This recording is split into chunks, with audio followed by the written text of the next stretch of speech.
Taking it back to the hamstring a second. So, obviously, you said you went elsewhere. You did some physio. You did some. What was everything you said? Hydrotherapy? Did you say? No, hypnotherapy. I tried to hypnotise me to tell me it was all right. No, did you? Oh mate, what a waste of money that was. Wow, that is. I thought you said hydrotherapy at first. Hypnotherapy. Let's delve into that then a little bit. What happened there? So just tried to mate, I can't even remember. I had to do things like with my fingers. I had to rub my fingers together to say that would make it all disappear. Mate.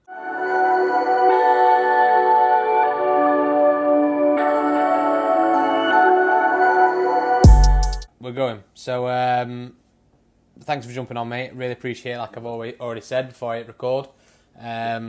If you could just tell everybody who you are and why you're on the podcast. Well, I'm Owen Gemmell, and on the podcast I've been training with Danny for almost a year now. So I worked with Daniel for the year, and it's just been pretty much life changing. And hopefully, when the rugby restarts, it'll be for the benefit as well. So, in a COVID-free world, what do you do? So, like rugby-wise, where are you playing? Where have you played? I currently play at Southend Saxons. Before that, I was playing in New Zealand for Ashburton Celtic in the sort of South Island, about an hour from Christchurch. Done a couple of years up in Glasgow at Hillhead, Jordan Hill, and a couple of years at Ayr, and started off my rugby at Kilmarnock, which was my hometown. I was there for 9.5 years, so I've been not quite a few clubs for being quite young as well, so it's not too bad. You've been around the block already. So moving on to it then. So obviously you've played a lot of clubs. You played down Southern Hemisphere. Why put a big focus on your fitness? So obviously we've been working together for a year, and being completely transparent, you was either my first or my second ever client on Parfournen. You was one of the two, and you've been here the whole time. So first of all, why did you jump on board? We'll go into detail with that. Well, I had a really bad hamstring injury, which kept me out for almost a year, but I was still playing, but it was never right. The strength on it and the imbalance when I was running was, I could tell by just the way I was running, and video footage you could see it was awful. It just looked so ridiculous the way I was running. So I thought, I need to do it. I've been to physio, other trainers, I bought rehab programs, countless like hypnotherapy, loads of different things to try and to get away, to get back to full fitness and back to playing. But it just nothing ever sort of clicked. And I seen your stuff that you were doing, and I think it was Instagram it came up on, and I just think I entered a competition to begin with, and I won. Yeah, you did. Yeah, I remember now. Yeah. And I thought, I like this.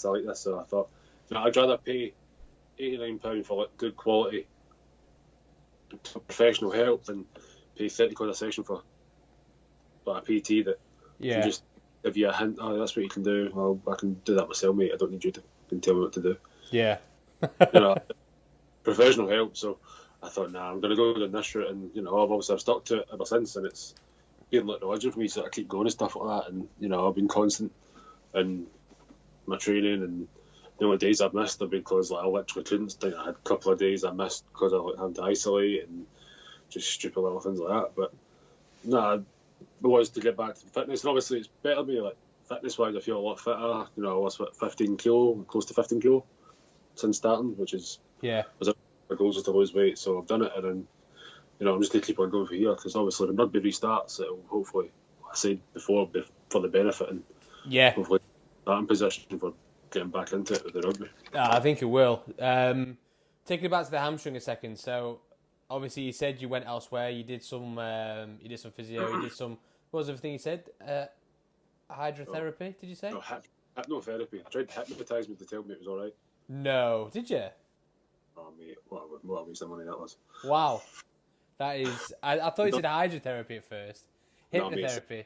So let's delve into that then a little bit. What happened there? So just tried to mate, I can't even remember. I had to do things like with my fingers. I had to rub my fingers together to say that would make it all disappear. Mate, the fuck, that was an agony, man. Oh mate, I tell you what, that's the piece of gold in this podcast already. That's quality. I'll never go back. Yeah, I mean, if it shows anything, it shows the frustration you had with the hamstring, that you would literally get to the point that you was like, right, I'm gonna try like hypnotherapy. Away from the being hypnotized. Then, what type of like other things were people doing with you that wasn't having, it wasn't coming to much avail? I don't know what it was. Like, I just think everything, I got something from like the physio, and I'll never ever blame the physio at the club for what they done. They were excellent with me. They helped me so much, and I'll never be. But I just felt like there was some things that I don't know what it was. It just felt like I went back to rugby, and nobody really said, "Nah, you're not fitness yet. You can see there's a difference when you're running." It was just like, "Nah, it won't get any better." And I just kept watching videos of myself running, and I thought, mate, it's such a big difference. How can I see this when nobody else can? Yeah. I've seen things here that they see different. Then I'd done a 12-week hamstring rehab program off a S&C coach that I bought, and it was massive. It really did help, but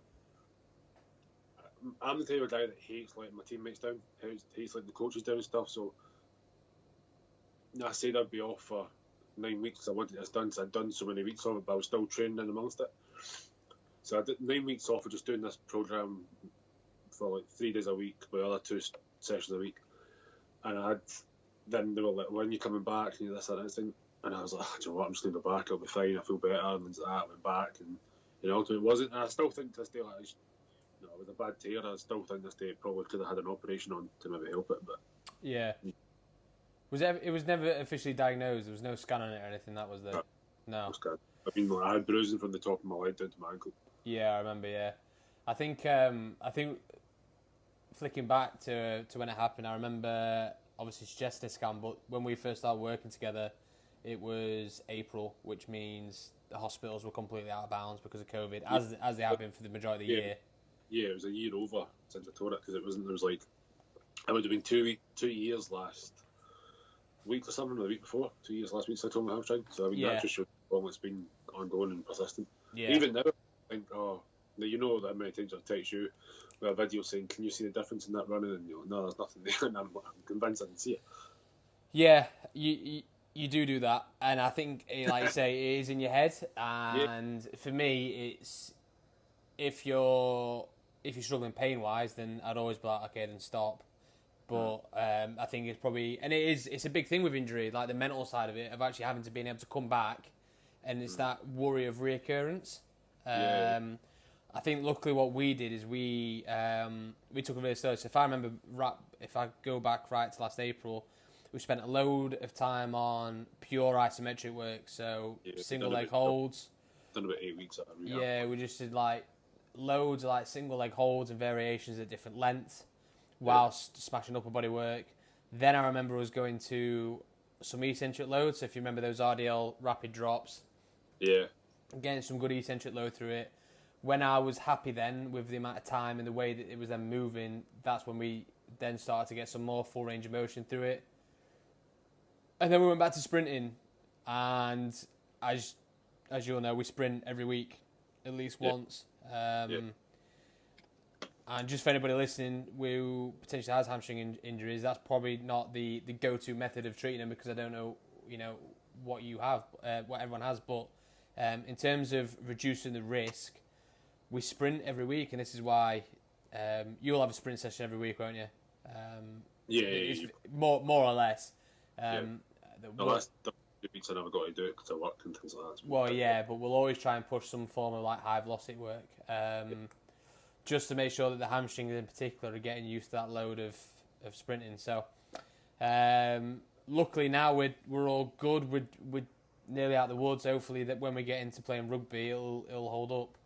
Yeah, I think it will, mate. I think it's just me, what I say mentally. It's been more challenging than the actual physical side of it. Like, massively, it's been hard. Yeah, and this is it. And this isn't me saying everybody needs to have a coach if you're injured. Although I would really suggest it.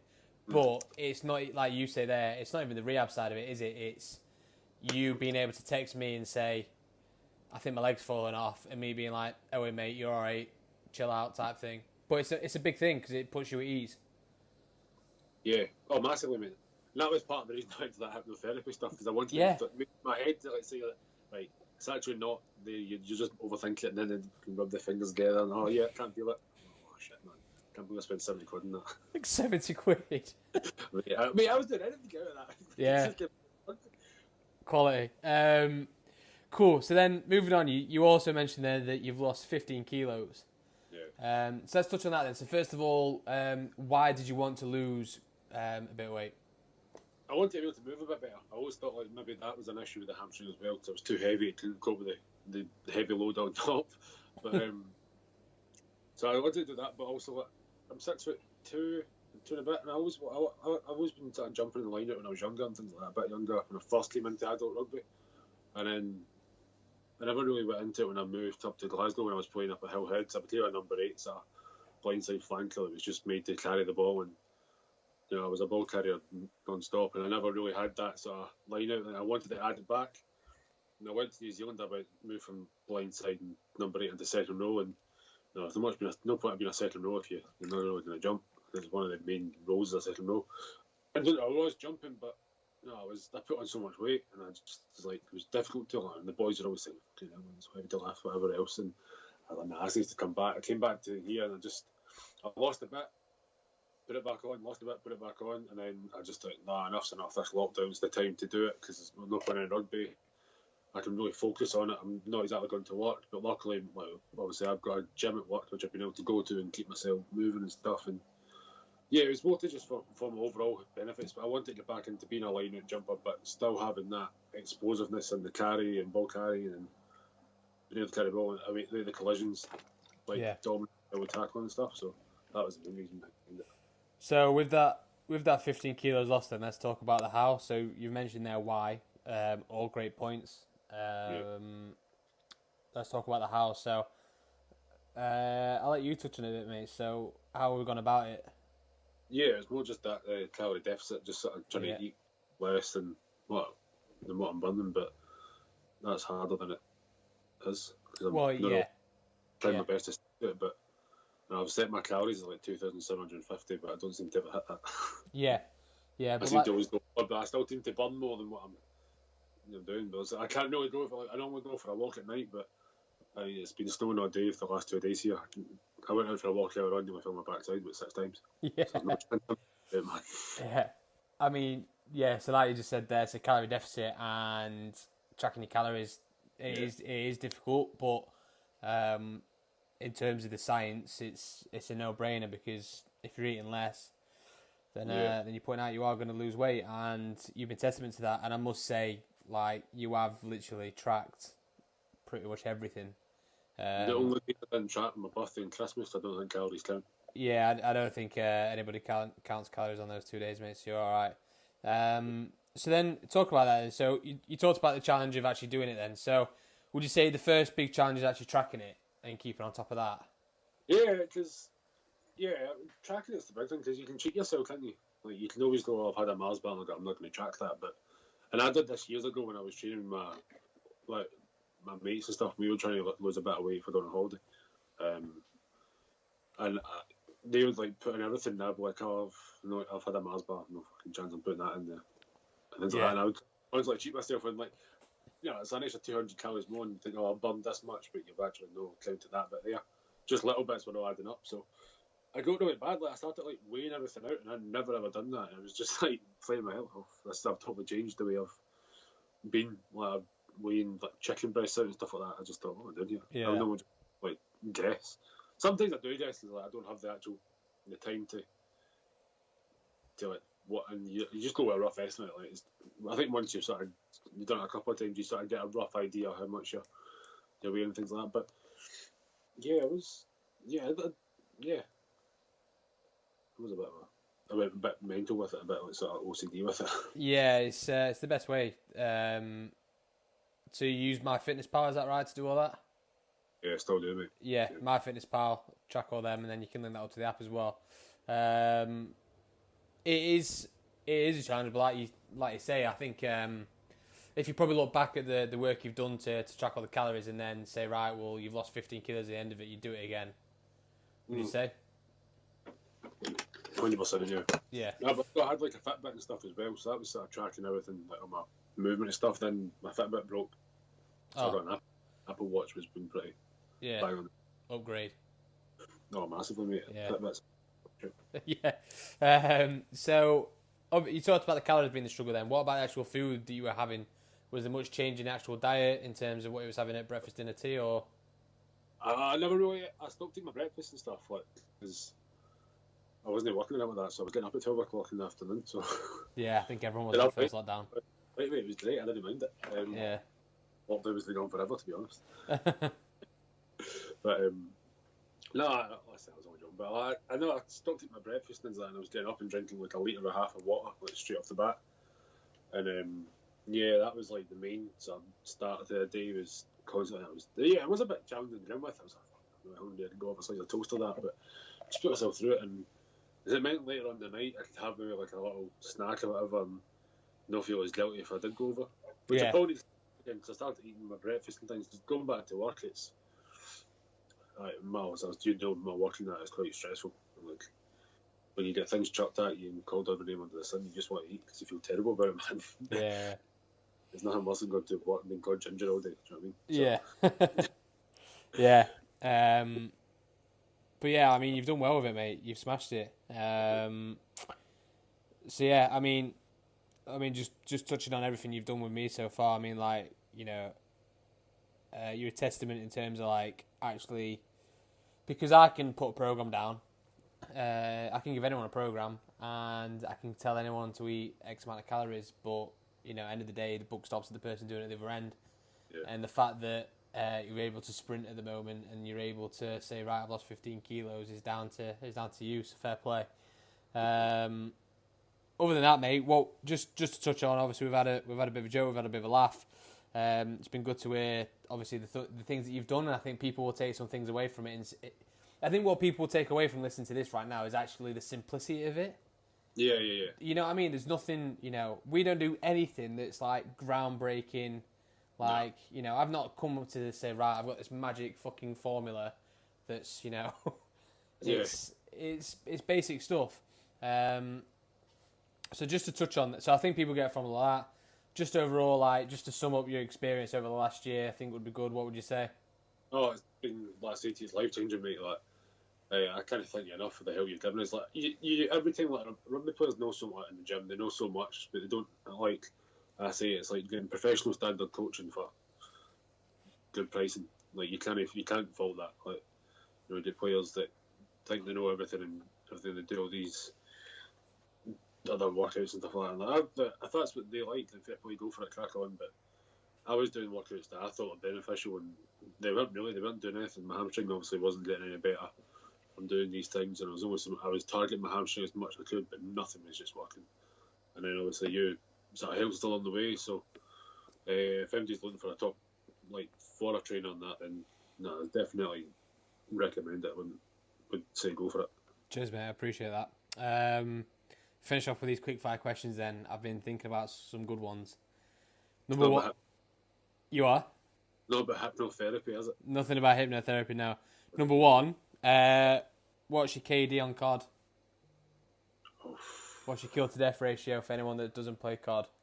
Shocking, mate. I don't know. Me and you must have had a bad one the other night. Yeah, so let's settle on this actually. So part of the coaching is, we can also play Call of Duty if you want. Me and Owen played not last night before, and we were shocking. I don't think we got into the top 60 at any point on a duo. Yeah, I mean, by the first circle was absolutely shocking, man. I knew it through my... I cannot believe I did not check your kill to death ratio before I come on. I'm gutted. That's my question. Yeah. Question number 2, Six Nations, who's going to win? Scotland. You reckon? I don't know, mate. The game of the weekend, they were just... Nah, I don't think they will win it, but I think they'll push it, though. They were good. I think France will win it. Yeah, I think France will win it. I think, being a typical Englishman, I'll say that you beat a bad English side, but they turned up and they were spot on.